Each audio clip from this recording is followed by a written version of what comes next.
जैसे कुंडली हम दिखाते हैं, जी, ठीक है? मान लीजिए मैंने ही किसी को कुंडली दिखाई, जी, अब वो उसमें बता देते हैं आपको इसके उपाय। जी, आप बुधवार को गाय को चारा दीजिए, आप शुक्रवार को आप दिया लगाइए, सोमवार को आप दिया लगाइए। लेकिन कहीं न कहीं वो चीज़ हमारे मन में ऐसी बैठ जाती है कि अगर हमने दिया नहीं लगाया, तो कहीं न कहीं हमारे कार्य बनते-बनते बिगड़ जाएँगे। मान्यताओं को माना जाता है, थोपा नहीं जाता। जी, मान्यताओं को मन से निभाया जाता है, ज़बरदस्ती नहीं किया जाता। और रही बात ज्योतिष की, तो मैंने आपको अभी कहा ना कि ज्योतिष क्या है, 12-9-12 का खेल।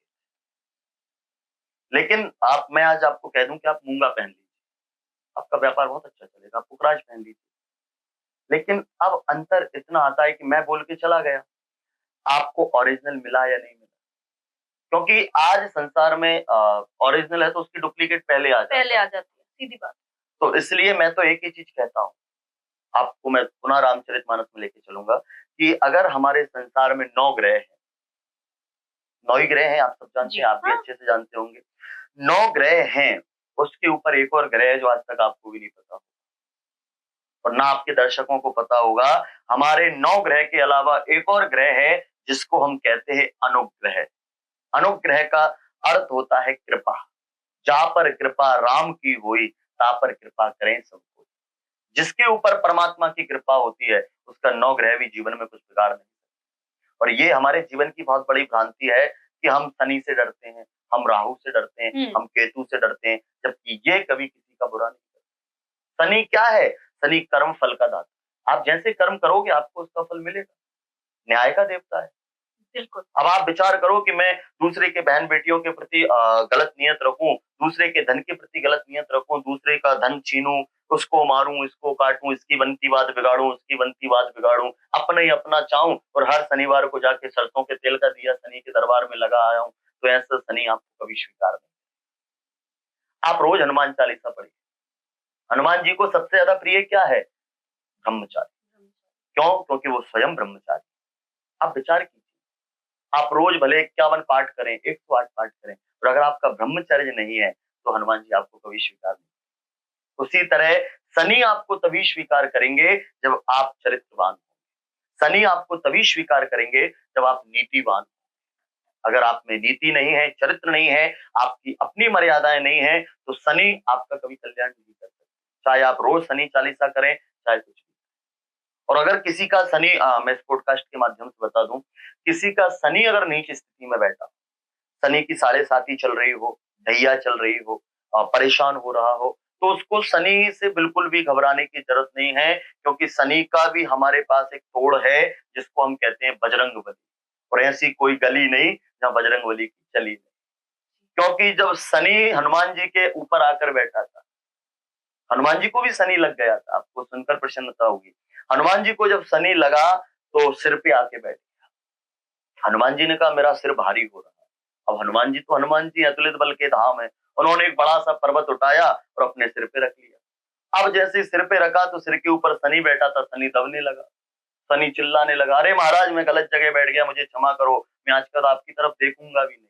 हनुमान जी ने कहा मेरी तरफ नहीं, जो मुझे मानता है उसकी तरफ जीवन में कभी देखना भी मत। और शनि किससे दूर रहता है? जो हनुमान जी को हर शनिवार को सिंदूर का चूल्हा चढ़ाए, हनुमान जी को भजन करे, हनुमान जी की स्तुति करे, शनि उनका जीवन में कभी कुछ बिगाड़ नहीं। मैंने पहले भी एक चीज कॉर्ड की है कि नवग्रह हुँ, कभी हमारा अनहित नहीं करते। ये कुछ ज्योतिष आचार्यों ने हमें भ्रमित किया है कि नवग्रह प्रतिकूल हो जाए, ये हो जाए। नवग्रह से बड़ा एक और ग्रह होता है अनुग्रह। जब हमारे ऊपर उस परमात्मा की कृपा होती है, तो नवग्रह सब कुछ हमें देने में सक्षम होते हैं। क्यों? क्योंकि जब हम हनुमान जी को मानेंगे तो हनुमान जी तो खुद कहते हैं, अष्ट सिद्धि नव निधि के दाता, अस्वर दीन जानकी माता। अष्ट सिद्धि नव निधियां उनके चरणों में पड़ी रहती है। क्योंकि आज बात वहीं आ गई ना कि हम हनुमान जी को भी मानते हैं तो सिर्फ मतलब से मानते हैं। मतलब हमारा व्यापार अच्छा चल जाए, हम रोज शनिवार को आएंगे, दिया लगाएंगे, सब कुछ करेंगे, और वहीं उस व्यापार में 15 दिन 20 दिन में ऊंच नीच हो गई, तो सबसे पहले हम अगर गुस्सा निकालते हैं तो भगवान पे निकालते हैं। कहते हैं ना, भले डॉक्टरों को हमने लाखों रुपए दे दिए हो, आप विचार कीजिए। हुँ, हमारा कोई पारिवारिक सदस्य अस्पताल में होता है, हमने उसका खूब इलाज करवाया, कैंसर हो गई, सब कुछ हो गया, अंत में उसका शरीर छूट गया। हम वो हिसाब नहीं लगाएंगे कि हमने डॉक्टरों को कितना दिया, हमने अस्पताल में कितना दिया, हम हिसाब क्या लगाएंगे, अरे वो फलाने पंडित जी को हमने महामृत्युंजय मंत्र के लिए इतने दिए थे, उस मंदिर में इतना चढ़ावा दिया था, उस मंदिर में हमने ये किया था, कोई काम नहीं आया। जिसको तुमने अस्पताल में इलाज के नाम पे लाखों रुपए दे दिए, उससे तुम हिसाब नहीं मांगोगे, लेकिन तुम भगवान के सामने ये जाकर जरूर कहोगे, अरे हमने तो तेरा सब कुछ किया, कौन सी कमी रह गई। डॉक्टर से नहीं पूछोगे कि अरे हमने तुझे लाखों रुपए दिए, तूने इलाज क्यों नहीं किया। तो क्यों?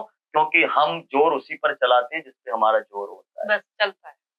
बात वही है कि आज हम भगवान से भी लड़ने में नहीं चूकते, और भगवान से लड़ना भी चाहिए, लेकिन कब? जब उस काबिल हो, क्योंकि परमात्मा सब कुछ देने में सक्षम है। उनकी करुणा में कोई कमी ना रही, पात्रता में हमारे कमी रही। उनकी करुणा में कोई कमी नहीं। एक बहुत अच्छी पंक्तियां है ना कि एक झोली में फूल भरे हैं, एक झोली में कांटे, तेरे बस में कुछ भी नहीं, ये तो बांटने वाला बाटे। उसके पास सब कुछ है, आपके कर्म है, आपको क्या लेना है, फूल लेना है या कांटे लेना है। और ये कर्म पे बिल्कुल बिना निर्भर कर्मों के रहता है कुछ हमारा। नहीं होता।